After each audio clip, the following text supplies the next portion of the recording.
Love gospel వీక్షకులందరికీ సర్వశుభాలు తెలియచేస్తూ ఉన్నాం. మీరు బైబిల్ చదువుతున్నప్పుడు యోబు గ్రంథాన్ని ఎప్పుడైనా చదివారా?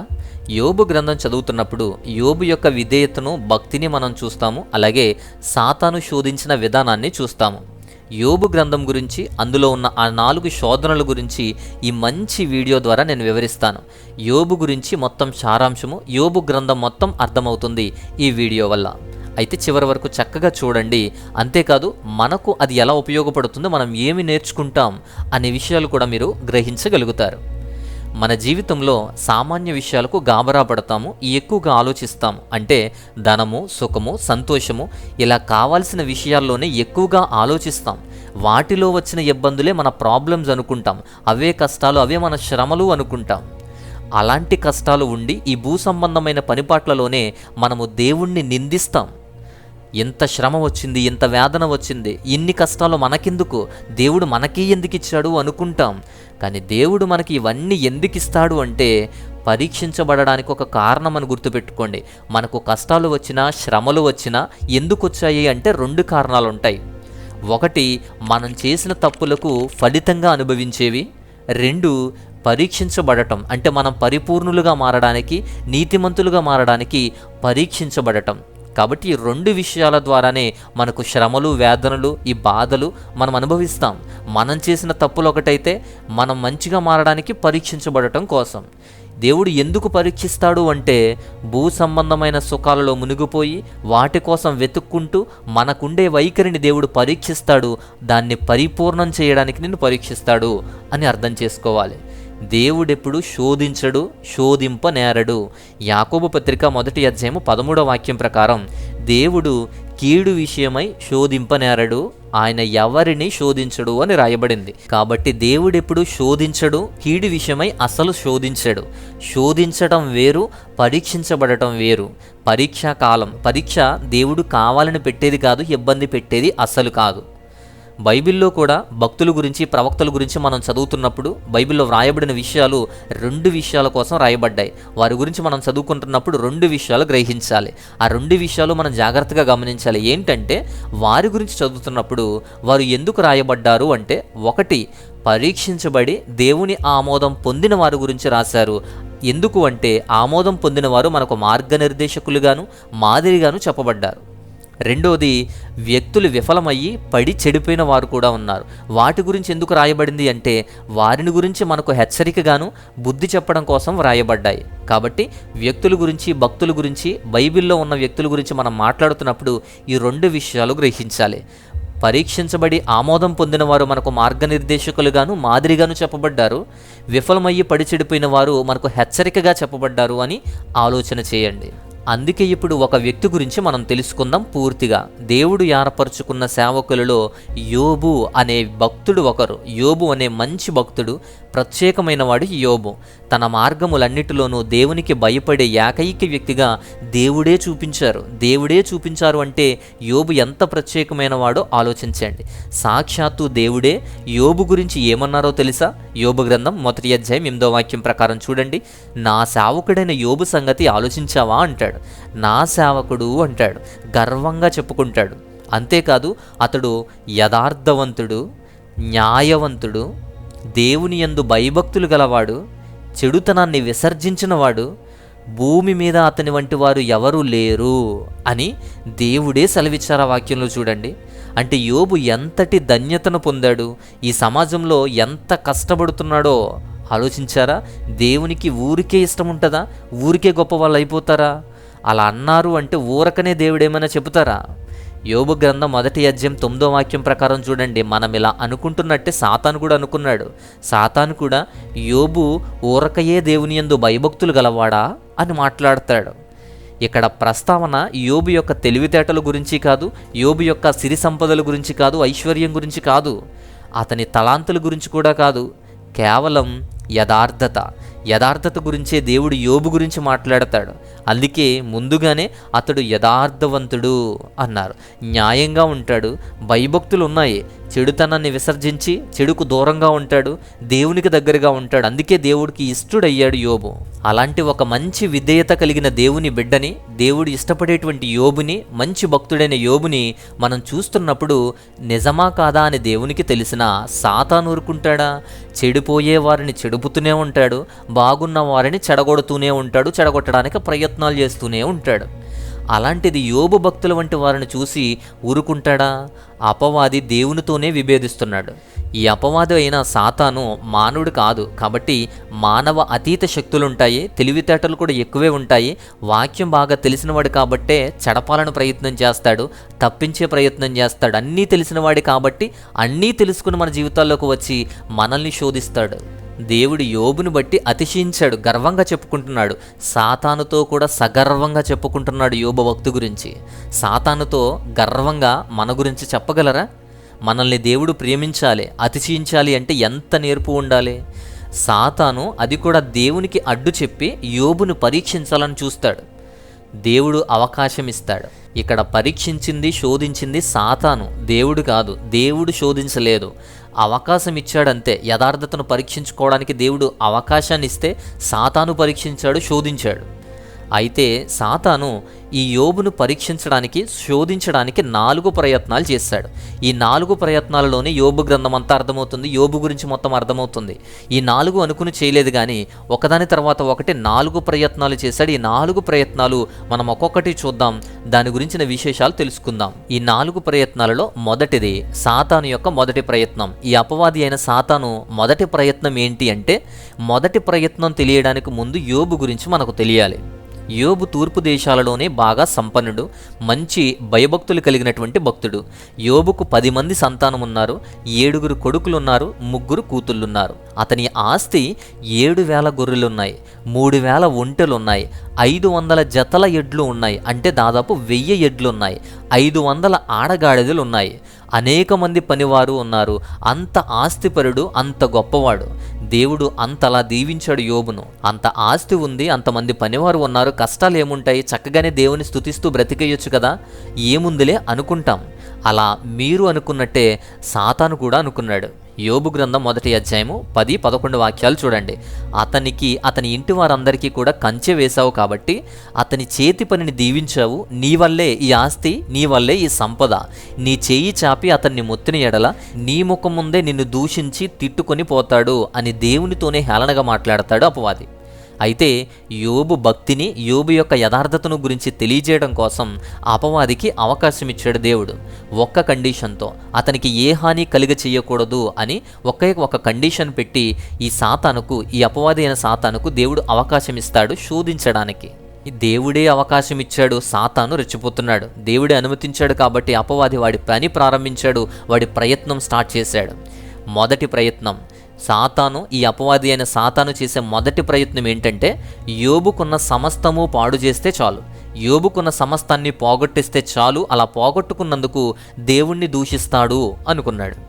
యోబు యొక్క కుటుంబం భోజనం చేస్తున్నారు. యోబు యొక్క కుమారులు, కుమార్తెలు యోబు యొక్క అన్న ఇంట్లో భోజనం చేస్తున్నారు. అక్కడ యోబు లేరు, యోబు తన కుటుంబంలో ఉన్నారు. ఆ టైంలో ఎద్దులు నాగలు దున్నుతున్నారు, ఆ సమీపంలోనే గాడిదలు మేస్తున్నాయి, అనేక మంది పనివారు ఉన్నారు వాటి దగ్గర. ఆ సమయంలో యోబు దగ్గరికి ఒకడు పరిగెత్తుకుని వస్తాడు, ఒకడు ఒక వార్త మోసుకొస్తాడు. అదేంటంటే సబియన్స్ అనేవాళ్ళు, అంటే షబాయిలు, సబియన్స్ అనేవాళ్ళు ఎద్దులను, గాడిదలను ఎత్తుకుపోతారు. అక్కడ పనిచేస్తున్న వారందరినీ కత్తితో చంపేస్తారు. పనివారందరినీ చంపి ఎద్దులు, గాడిదలన్నింటినీ కూడా ఎత్తుకుపోతారు. ఈ ఒక్కడు మాత్రమే బ్రతికి బయటపడి పారిపోయి ఆ విషయాన్ని యోబుకు చెప్పడానికి వచ్చాడు.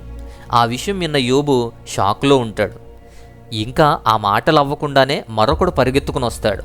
గొర్రెలన్నీ మేత మేస్తూ ఉంటే ఆకాశం నుండి అగ్ని వచ్చి గొర్రెలను, పనిచేస్తున్న పనివారిని అందరినీ కూడా కాల్చివేసింది అని, నేనొక్కడినే తప్పించుకొని వచ్చాను, ఈ వార్త మీకు చెబుతున్నాను అంటాడు. అక్కడ మంట రగులుకొని గొర్రెలన్నీ కూడా కాలిపోయాయి, పనివారందరూ కూడా చనిపోయారు అని విషయాన్ని చెబుతాడు. ఏంటిది అనుకుని ఇంకా మాట్లాడుతుండగానే మరొకడు పరిగెత్తుకుని వస్తాడు. ఒక పక్క ఎద్దులన్నీ ఎత్తుకుపోయారు, గాడిదలన్నీ ఎత్తుకుపోయారు, పనివారందరినీ చంపేశారు. ఇంకొక పక్క అగ్నితో గొర్రెలన్నీ కూడా దహించబడ్డాయి, పనివారు కూడా చనిపోయారు. ఈ 2 వార్తలు విన్న యోబుకు మరలా 3వ వాడు వచ్చాడు. 3వ వార్త ఏంటంటే కల్దీలు వచ్చి 3 సమూహాలుగా వచ్చి ఒంటెల మీద పడి ఒంటెలన్నిటినీ కూడా తీసుకుపోతారు. అక్కడ పనిచేస్తున్న వారందరినీ కత్తితో చంపేశారు. అక్కడ నేను ఒక్కడనే ఉన్నాను, మీకు విషయం చెప్పడానికి పారిపోయి వచ్చాను అని ఒక పనివాడు వచ్చి యోబు దగ్గరకు వచ్చి చెబుతాడు. ఇప్పుడు ఒంటెలు కూడా లాస్ అయిపోయాయి. 1000 ఎద్దులు పోయాయి, 500 గాడిదలు పోయాయి, 3000 ఒంటెలు పోయాయి, 7000 గొర్రెలు కాలి బూడిదయ్యాయి. ఆస్తి అంతా పోయింది. వాటితో పాటు తమ దగ్గరున్న పనివారందరూ కూడా, 4 తప్ప అందరూ కూడా చంపబడ్డారు. యోబుకు ఎలా ఉంటుందో ఆలోచించండి. ఇంతలోనే ఇదే సరిపోదు అన్నట్టు వేరొకడు వస్తాడు.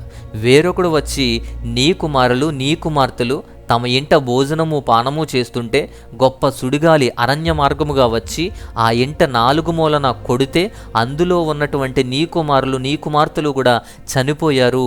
ప్రాణాలతో బయటపడిన నేను మాత్రం ఈ విషయం చెప్పడానికి వచ్చాను అంటాడు. తమ కుమారులు కుమార్తెలు కూడా చనిపోతాడు. ఇప్పుడు యోబు పరిస్థితి ఏంటి ఆలోచించండి. యోబు లేచి ఆస్తి పోయింది, సంపద పోయింది, పనివారు చనిపోయారు, పనివారితో పాటు సొంత బిడ్డలు కుమారులు కుమార్తెలు కూడా చనిపోయారు అని తెలుసుకున్న తర్వాత గుండెలు పగిలేలా లేచి తన వస్త్రం చింపుకొని తల వెంట్రుకలు తీసివేసి సాష్టాంగపడి దేవుడిచ్చాడు, దేవుడే తీసేసుకున్నాడని మరలా దేవుణ్ణి స్తుతిస్తున్నాడు. ఏడ్చి తిట్టుకుంటాడు, దేవుణ్ణి తిడతాడు, అవమానిస్తాడు అనుకుంటే స్తుతిస్తున్నాడు. బాధ ఉన్నా సరే దేవుడు అన్యాయం చేశాడని కానీ నాకు ఈ దుస్థితి దేవుడు ఇచ్చాడని కానీ దేవుని మీద నింద వేయలేదు. యాకోబు పత్రిక 1వ అధ్యాయము 21వ వాక్యం చూడండి.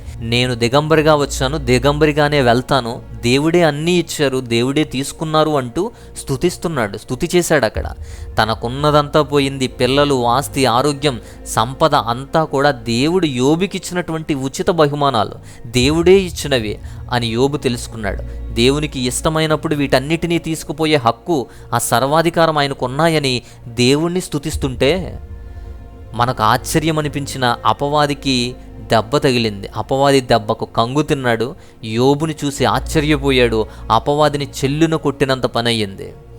అసలు ఇంత దెబ్బ తిన్నాక వదిలేయాలి, ఏదో ఒకటి చేయాలి, లేదా ఏదో ఒకటి చేసుకోవాలి. అదేం లేదు, నిందించలేదు. కరుడుగట్టిన అపవాది దీన్ని ఎక్కడితో వదిలేయలేదు. ఇంకొక అడుగు ముందుకు వేశాడు, కఠినమైపోయాడు. ఇక అపవాది చేసిన 2వ ప్రయత్నం ఏంటో చూద్దాం. 2వ ప్రయత్నం, ఒకేసారి సాతాను యోబును హింసించలేదు.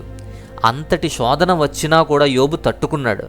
మళ్ళీ దేవునితో అపవాది మళ్ళీ యోబును గుర్తు చేసి చెంప చెల్లుమనిపించినా ఇంకొకసారి అతన్ని ఎముకను దేహాన్ని మొత్తితే నీ ముఖం మీదే నీ ఎదుటి నిన్ను దూషించిపోతాడు అని చెప్పి వాదించాడు దేవునితో ఈ అపవాది.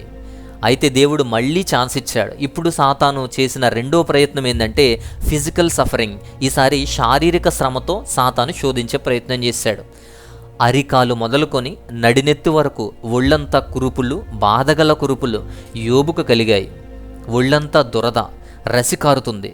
ఒళ్ళు గోకడానికి కూడా చిల్ల పెంకులు తీసుకుని బూడిదలో కూర్చున్నాడు. అవి ఎంత బాధాకరం, ఎంత చెడ్డబుండులవి. ఆరోగ్యాన్ని దేవుడు అనుగ్రహిస్తాడు, అనారోగ్యం అపవాది వల్ల వస్తుంది, అపవాది కలుగజేస్తాడు. కానీ ఇక్కడ దేవుడే అనుమతించాడు. దేవుడు తన వారిని పవిత్రపరచడానికి, సంపూర్ణులు చేయడానికి ఇలా వాడుకుంటాడు. ఎంత బాధించినా, ఎంత దౌర్భాగ్య పరిస్థితిలో ఉన్నా బాధపడుతున్నాడు కానీ దేవుణ్ణి మాత్రం విడవలేదు. ఆ చిల్లని పెంకులు తీసుకుని గోక్కుంటున్నాడు, ఆ పుండులతో బాధపడుతున్నాడే తప్ప దేవుణ్ణి దూషించలేదు, దేవుణ్ణి విడిచిపెట్టలేదు. మనకు కానీ మన కుటుంబానికి కానీ అనారోగ్య పరిస్థితులు వస్తే ఎలా తట్టుకుంటున్నామో, ఎలా నిలబడుతున్నామో ఒక్కసారి ఆలోచించండి. అందులో నేను, నా కుటుంబము కూడా అనారోగ్యాన్ని ఎంతో ఫేస్ చేస్తూ ఉన్నాం. కానీ ఎలా నిలబడుతున్నామో, ఎలా నిబంధన చేసుకుంటున్నామో అనేది కదా ముఖ్యం. యోబు అంతటి బాధని, అంతటి చెడ్డకరమైన కురుపులను భరించాడు. పెంకులతో గోకుతున్నాడే కానీ భరిస్తున్నాడు, వేదన పడుతున్నాడు తప్ప తప్పిపోలేదు. 2వ శోధన కూడా చూసినటువంటి సాతానైన అపవాది ఈసారి ఏం చెయ్యాలో తెలియక 3వ ప్రయత్నం చేశాడు. ఇక అపవాది 3వ ప్రయత్నం ఏంటంటే అపవాది ఎన్ని చేసినా, ఎంత కఠినమైన బాధలకు గురి చేసినా, రోగాల బారిన పడవేసినా తప్పటం లేదు అని మరో స్టెప్ తీసుకున్నాడు. ఈసారి అతనికి ఉన్నదంతా పోయింది, పిల్లలు లేరని తెలిసింది. ఇక మిగిలింది ఒక్కరే, తన సొంత భార్య. సొంత భార్య ద్వారా వేధించడం అనేది ఎన్నుకున్నాడు సాతాను. యోబు గ్రంథం 2వ అధ్యాయం 9వ వాక్యం ప్రకారం అతని భార్య వచ్చి, ఇంకా నీ యథార్థత వదలవా అని తిట్టింది. దేవుణ్ణి దూషించి చచ్చిపో అని మాట్లాడింది. నువ్వు మరణమైపో అని మాట్లాడింది. ఎందుకంటే భర్త యొక్క స్థితిని చూసింది భార్య. ఆ వేదనను, ఆ బాధను, ఈ చెడ్డ పుండ్లను భరిస్తూ అతను పడే ఇబ్బందులను చూస్తుంది, బాధపడుతుంది. అలా ఆవేదన పడుతూనే భర్తను తిడుతుంది. నీ యథార్థతను వదలవా, చనిపోవచ్చు కదా అన్నట్టు మాట్లాడుతుంది. అంటే ఎలాంటి మాటలవి? అనారోగ్యంతో అలమటించడం కంటే చనిపోవడం మేలు అని 2వ అధ్యాయం 9వ వాక్యం చూడండి. తన సొంత భార్య అర్థం చేసుకోకుండా ఎదురు తిరగమని ద్వేషిస్తుంటే ఎంత బాధో తెలుసా? మీరు మీ కుటుంబంలో మీ సొంత వారితో చాలాసార్లు అనిపించి ఉండొచ్చు కదా. దానికి యోబు సమాధానం చూడండి. 2వ అధ్యాయం 10వ వాక్యంలో, మూర్ఖురాలిలా మాట్లాడొద్దు, దేవుని వలన మేలు మాత్రమే అనుభవిస్తామా, కీడు అనుభవించడం కుదరదా అని సమాధానం ఇస్తాడు. ఎంత చక్కగా చెప్తాడు చూడండి. ఏ సంగతులలో అయినా సరే యోబు దేవుణ్ణి విడిచిపట్టలేదు, దేవునికి ఎదురు తిరగలేదు, మాట కూడా జారలేదు, పాపం కూడా చేయలేదు. అంత కమిట్మెంట్ తోటి ఉన్నాడు. అందుకే యథార్థవంతుడిగా పిలువబడ్డాడు. నీ సొంత భార్య కానీ, నీ సొంత భర్త కానీ నీకు విరోధంగా మారిపోయినప్పుడు, నీకు విరోధంగా మాట్లాడుతున్నప్పుడు, నిన్ను హేళన చేస్తున్నప్పుడు ఎంత అవమానంగా ఉంటుందో తెలుసా? ఎంత అవమానం, ఎంత బాధాకరం. అలాంటి పరిస్థితికి దిగజార్చేస్తుంది. కొందరైతే ఆత్మహత్యా ప్రయత్నం చేస్తారు, కొందరు పిల్లల గురించి ఆగుతారు. కానీ పిల్లలు అడ్డు లేకుంటే ఆత్మహత్యలు చేసుకోవడం, లేదా విడాకులు తీసుకోవడం, విడిపోవడం కూడా జరుగుతుంది. అలాంటి పరిస్థితులు ఎదురైనప్పుడు ఇక్కడ వీళ్ళేమవ్వాలి మరి? చనిపోమంటుంది, విడవమంటుంది. అలాంటి క్రిటికల్ టైంలో, అలాంటి బాధాకరమైన పరీక్షల్లో భర్త చేసే పనింటో తెలుసా? భార్యను ప్రేమించాలి. భార్యను ప్రేమించటమే. విరోధముగా మాట అన్నా మళ్ళీ అర్థమైనా చెప్పి, ఆయన నచ్చ చెప్పి, లేదా బుజ్జగించి ఏదో ఒకటి సారీ అయినా చెప్పి మరలా ప్రేమించాలి. ప్రేమించడమే భర్త లక్షణం. ఒక గయ్యాలి అయిన భార్య ఉంటే దురదృష్టమని, నా దరిద్రమని బాధపడకుండా, ఇతరుల భార్యలను చూసి అసూయపడకుండా నిన్ను పరిశుద్ధపరిచే సాధనంగా, పరిస్థితులుగా మార్చుకోవాలి.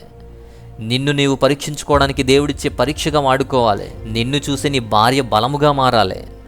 యేసు వంటి వారినే సొంత బంధువులు పిచ్చివాడిలా చూశారు. మార్కు సువార్త 3వ అధ్యాయం 21వ వాక్యం చూడండి. తమ సొంత వారే మతి స్థిమితం లేని వారిగా చూశారు. అలాంటివి ఎదురవుతాయి మనకు కూడా. యేసు వంటి వారే అవమానాన్ని ఓర్పుతో, సహనంతో భరించాడు. యోబు కూడా అలానే భరించాడు, కానీ దేవుణ్ణి విడిచిపెట్టలేదు. ఇంత చూసిన తర్వాత, ఇంత చేసిన తర్వాత కూడా యోబు పరిస్థితి మారలేదు అని ఈ సాతాను అయిన అపవాది కంగు తింటున్నాడు. ఇప్పుడు 4వ ప్రయత్నానికి వెళ్ళాడు. 4వ ప్రయత్నం చేశాడు. అపవాది చేసే 4వ ప్రయత్నం. ఇన్ని చేసినా లొంగని యోబును మరింత నొప్పించుకోవడానికి, మరింత ఇబ్బంది పెట్టడానికి ఇంకొక స్టెప్ తీసుకున్నాడు. తన స్నేహితుల ద్వారా నిందించడం ద్వారా ప్రయత్నం చేశాడు. యోబు గ్రంథంలో 4వ అధ్యాయం నుంచి దాదాపు 31వ అధ్యాయాలు చూడండి. తీవ్రంగా వారు బోధించారు ఆయనకి. ఎలీఫాజు, బిల్దాదు, జాఫరు అనే 3 స్నేహితులు యోబుకున్నారు. వీళ్ళు ఆపదలన్నిటి గురించి విని అతనితో కలిసి దుంకించడానికి వచ్చారు. అతనితో కలిసి బాధపడడానికి, ఓదార్చడానికి వచ్చారు. కానీ వారు యోబును చూసి కనీసం గుర్తుపట్టలేనంతగా యోబు మారిపోయాడు, పోల్చలేనంతగా మారిపోయాడు, అంత ఇబ్బంది పడుతున్నాడు. అలా అయిపోయాడేంటి అని బట్టలు చింపుకుని ఆకాశం వైపు చూస్తూ బోరున ఏడుస్తున్నారు. తల మీద దుమ్మి చల్లుకుంటూ ఎలుగెత్తి ఏడ్చారు.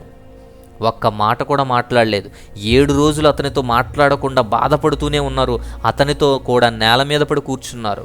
అంత దిగ్భ్రాంతిలో ఉన్నారు వాళ్ళు. అత్యంత తీవ్రమైన పరిస్థితిలో ఉన్నారు. ఆ తర్వాత 7 రోజుల తర్వాత మాట్లాడారు.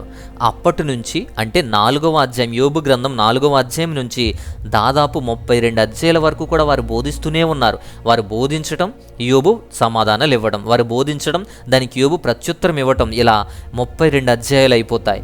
32వ అధ్యాయంలో యోబును మార్చటం మన వల్ల కాదు అని, నీతిమంతుడని తెలుసుకొని ఆపేస్తారు. ఆ తర్వాత ఏలీహు అనేవాడు మాట్లాడతాడు. నాలుగో వ్యక్తిగా ఏలీహు కనబడతాడు. ఏలీహు కూడా బోధించే ప్రయత్నం చేస్తాడు. యోబుకి అది చాలా బలమైన దెబ్బ. ఎంత మోటివేషనో తెలుసా? ఎంత మోటివేషన్! ఎన్నిసార్లు ఎన్ని రోజులు బోధించారు వాళ్ళు, అయినా సరే యథార్థతను విడిచిపెట్టలేదు. మనకు కూడా అబద్ధ బోధలు మనల్ని మార్చేస్తున్నాయి. కొంతమంది మనల్ని కనీసం 10 నిమిషాలు చెప్తే మారిపోతున్నాం, మనల్ని నచ్చ చెప్తుంటే మారిపోతున్నాం, పిచ్చి వీడియోలు చెప్తుంటే మారిపోతున్నాం, ప్రశ్నిస్తుంటే మారిపోతున్నాము. ఆలోచించండి, సత్యం వైపు నిలబడండి. యోబుకు ఎంతమంది ఎన్నిసార్లు ఎన్ని రోజులు చెబుతున్నా సరే చూడండి, 4వ అధ్యాయం నుంచి 42వ అధ్యాయం వరకు యోబు ఎక్కడా కూడా మారలేదు. వాళ్ళు ప్రశ్నించడం, యోబు సమాధానం ఇవ్వడం, ఇదే యోబు గ్రంథం అంతా కనబడుద్ది. ఇక్కడ ఇంకొక ప్రాముఖ్యమైన విషయం ఏంటంటే, ఆ బోధకులు దేవుని ప్రవక్తల వలె ప్రవర్తించారు, దేవుని మాటల వలె మాట్లాడారు. ఆ మాటలు ఆ అధ్యాయాల్లో మనం చదువుతున్నప్పుడు దేవుని విషయాలతోనే, దేవుని ప్రవక్తల వలె మాట్లాడారు. చూడండి, అతని రోగాలన్నిటికీ కారణం అతని రహస్య పాపాలే అని చెప్పడానికి ప్రయత్నం చేశారు. వారికి తెలియకుండా అపవాదికి దోతలుగా ప్రవర్తించారు. వాళ్ళు గుర్తించలేకపోయారు. వాళ్ళు యోబును పవిత్రపరచడం కోసం దేవుడు వారిని అలా చేయడానికి అనుమతించాడు. యోబును 42వ అధ్యాయంలో స్నేహితులు విడిచి వెళ్ళిపోతారు. అంటే 4వ అధ్యాయం నుంచి 42వ అధ్యాయాలు కూడా ఇదంతా స్నేహితులకి యోబుకి మధ్య డిస్కర్సనే. అన్ని అధ్యాయాలు ఎంత ప్రేరేపించారో ఆలోచించండి. తక్కువ విషయం కాదది. ప్రయత్నించినా సరే, ఎంత ప్రయత్నం చేసినా సరే, దేవుని వాక్యాలతో కూడా వారు ప్రేరేపించినా సరే, అంత మోటివేషన్ ఇచ్చినా సరే ప్రత్యుత్తరం ఇచ్చాడే తప్ప తప్పిపోలేదు. అలా అపవాది ప్రయత్నాలన్నీ కూడా, ఈ 4 శ్రమలు, 4 ప్రయత్నాలు కూడా విఫలమైపోయాయి. మళ్ళీ ముఖం చూపించుకోలేకపోయాడు, ఓడిపోయాడు. దేవుని దగ్గర కానీ యోబు దగ్గర కానీ కనీసం రాలేకపోయారు. సాతాన్ని చితక తొక్కడం అంటే అదే, సిత్తుగా ఓడించడం అంటారు దాన్నే. శోధనాకాలం, పరీక్షాకాలం పూర్తయిపోయింది. సాతాను వెనుదిరిగిపోయాడు, యోబుని ఏమీ చేయలేకపోయాడు. దేవుడు గర్వంగా ఫీల్ అవుతున్నాడు. ఆ తర్వాత యోబు ఆరోగ్యం కుదుటపడింది, బాగైపోయింది. విరోధముగా మాట్లాడినటువంటి భార్య, విరోధంగా చెప్పినటువంటి అతని స్నేహితులు నిందించకుండా, విరోధం చూపించకుండా దయగలిగిన వాడై వారందరి గురించి కూడా ప్రార్థించాడు యోబు. స్నేహితులందరూ కూడా మరలా కలిశారు, కుటుంబస్తులతో మరలా కలిశాడు. అక్క చెల్లెళ్ళు, అన్నదమ్ములు, బంధువులందరూ కూడా, పరిచయం ఉన్న వారంతా కూడా యోబు దగ్గరకు వచ్చారు. ఇప్పుడు అంత ఆదరణ కలుగుతుంది. మొన్నటి వరకు ఒంటరిగా బాధపడి ఏడ్చిన యోబుకు ఇప్పుడు ఎంతోమంది ఆదరణ కలుగజేస్తున్నారు, ఓదార్పునిస్తున్నారు, కొంత సొమ్ము బంగారం కూడా ఇచ్చారు. 42వ అధ్యాయం 11వ వాక్యం చూడండి. యోబు పరీక్షాకాలం ముగిసింది. యోబు యథార్థవంతుడు అనే మాట మరలా నిరూపించుకున్నాడు. చెడుని విసర్జించిన వాడు అని, నీతిమంతుడు, యథార్థవంతుడు అనేది నిజమైంది. యోబును మళ్ళీ దేవుడు ఆశీర్వదించాడు. ఈసారి 2 సంపదలు దేవుడిచ్చాడు. మొదట ఆశీర్వదించిన దానికంటే మరి ఎక్కువ ఆశీర్వాదాన్ని పొందాడు. 42వ అధ్యాయం 12వ వాక్యం చూడండి. ఈసారి 14,000 గొర్రెలు, ఈసారి 6,000 ఒంటెలు, 1000 జతల ఎడ్లు ఉన్నాయి. అంటే 2,000 ఎడ్లు, 500 గాడిదలు కాదు, ఈసారి 1000 ఆడగాడిదలు కలిగాయి. అంతేకాదు, యోబుకి మరలా 7 కుమారులు, 3 కుమార్తెలు కలిగారు. బిడ్డలతో సహా దేవుడు మరలా యోబుకి ఇచ్చేశాడు. యోబుకు కలిగిన ఈ 3 ఆడవాళ్లలో 3 కుమార్తెలలో పెద్దది యమీమా, రెండవది కెజియా, మూడవది కెరీహప్పుకు. ఇంకా ప్రత్యేకత ఏంటంటే, ఆ కుమార్తెలకు చాలా ప్రత్యేకతనిచ్చాడు. అంతేకాదు, ఆ దేశమంతటా కూడా యోబు కుమార్తెల అంత అందమైన వారు, సౌందర్యం గల వారు ఎవ్వరూ లేరట. అంత అందాన్ని, సౌందర్యాన్ని ఇచ్చాడు, తెలివితేటలు ఇచ్చాడు. 42వ అధ్యాయం 15వ వాక్యం చూడండి. అంతేకాదు, కుమారులతో పాటు కుమార్తెలు కూడా అన్నిటిలోనూ కూడా అన్ని హక్కుల్లో కలిగి ఉన్నారు. స్వాస్యం అందరికీ కూడా సమానంగా ఇచ్చాడు యోబు. రికవరీ తర్వాత, బాగుపడిన తర్వాత 140 సంవత్సరాలు బ్రతికాడు. అలా ఆశీర్వదించబడి వారి పిల్లలు, అంటే 4 తరాల వరకు కూడా వారితో బ్రతికి, 4 తరాల వారితో యోబు సంతోషంగా బ్రతికి, బాగా వృద్ధుడైన తర్వాత మాత్రమే 210 సంవత్సరాలు దాదాపుగా బ్రతికి, సాధారణమైన బహువృద్ధుడైన తర్వాత మాత్రమే చనిపోతాడు. అంతలా ఆశీర్వదించబడ్డాడు. అది పరీక్షకు తగిన బహుమానం. శోధన వెనుక, కీడు వెనక మేలు దాగి ఉంటుంది. శ్రమలు, ఓర్పు తట్టుకుని నిలబడితే బలపడతాం, ఫలించబడతాం. పరీక్ష కాలమందు తప్పిపోకుండా, పడిపోకుండా నిలబడిన వాళ్లే ఇలా జయించగలుగుతారు, అపవాదిని ఓడించగలుగుతారు. అలానే పరీక్ష తర్వాత ఫలితం ఉన్నట్టే మనం పరీక్షించబడినప్పుడు కూడా ఫలితం ఉంటుంది. అధిక మేలుల చేత ఆశీర్వదించబడతాం. ఎంత గొప్ప పాఠం ఇది, ఎంత విలువైన పాఠం ఇది. యోబుకున్న ప్రత్యేకమైన విషయం ఎంత బాగుందో చూసారా? ఇంకేదైనా సందేహాలున్నా, సమస్యలున్నా, ప్రార్థన అవసరతలున్నా స్క్రీన్ మీద వాట్సాప్ నంబర్కి వాట్సాప్ మాత్రం చేయండి. అలాగే మా వ్యయ ప్రయాసలకు, మా పరిచర్యలకు మీ సహాయం ఉండాలి, మీ విలువైన కానుకలు పంపించాలి అంటే స్క్రీన్ మీద డీటెయిల్స్ ఉన్నాయి. మీ విలువైనటువంటి సహాయాన్ని మాకు అందించండి. అయితే శ్రమలు వచ్చినా, కష్టాలు వచ్చినా, బాధలు వచ్చినా, అనారోగ్యాలు వెంటాడుతున్నా, వ్యాధులు మనల్ని తినేస్తున్నా ధైర్యంగా నిలబడండి. అవి ఎందుకు వస్తాయో కూడా చెప్పాను. 2 కారణాల వల్ల వస్తాయి. ఒకటి, మనం చేసిన తప్పులకు పరిష్కారంగా ఉంటాయి కాబట్టి తట్టుకోండి, మనం చేసిన తప్పులకు పరిష్కారం చెల్లించబడుతుంది. రెండవది, మనం పరీక్షించబడటం అంటే ఇంకా మనం వృద్ధి చెందుతాము. ఆ పరీక్ష ద్వారా మనం ఇంకా శుద్ధి చేయబడతాం, ఇంకా బలపరచబడతాం. కాబట్టి ధైర్యంగా నిలబడండి, ధైర్యంగా ఎదుర్కోండి. అది దేవుని పరీక్షా కాలమో కాదో గమనించండి. దేవుని నుంచి కీడు ఎప్పుడు రాదు, మీకు వచ్చినా అది మీ మేలు కోసం వస్తుంది. కీడు మీకు దేవుడిచ్చేవాడు కాదు, పరీక్ష మాత్రమే ఇచ్చేవాడు. నిన్ను స్ట్రాంగ్ చేయడానికి మాత్రమే వస్తుందని ఆలోచించండి. నిన్ను పవిత్రపరచడానికి వస్తుంది అని తెలుసుకోండి. నిరాశ చెందకుండా, దిగులు చెందకుండా, ఒంటరితనంగా ఉన్నామేమో అని ఆలోచించకండి. దేవుడు మీకు తోడున్నాడు. యోబు స్టోరీ మనకు మంచి పాఠాన్ని నేర్పుతుంది, మంచి వివేకాన్ని ఇస్తుంది, మంచి విధేయతతో నేర్పిస్తుంది. యోబు స్టోరీ విన్న తర్వాత మనకు చక్కనైనటువంటి ఒక మంచి ఆత్మీయ స్థితిని ఎలా ఉండాలో, ఎలా ఎదుర్కోవాలో మనకు ఒక మంచి విశేషంగా తెలుస్తుంది. ఇదంతా మీకు చాలా క్లియర్గా అర్థమవుతుందని నేను అనుకుంటున్నాను. సో ఈ విషయం మీకు అర్థమైంది కదా? నచ్చితే లైక్ చేయండి. ఇలాంటి మంచి విషయాలు ఇతరులు కూడా షేర్ చేయండి. మరొక అద్భుతమైనటువంటి మంచి అంశంతో మరొక వీడియో ద్వారా నేను మరలా వస్తాను. అంతవరకు దేవుని మహా ఉన్నతమైన కృపా కాపుదల మీ అందరికీ తోడయ్యుండి మిమ్మల్ని బలపరచును గాక. ఆమేన్.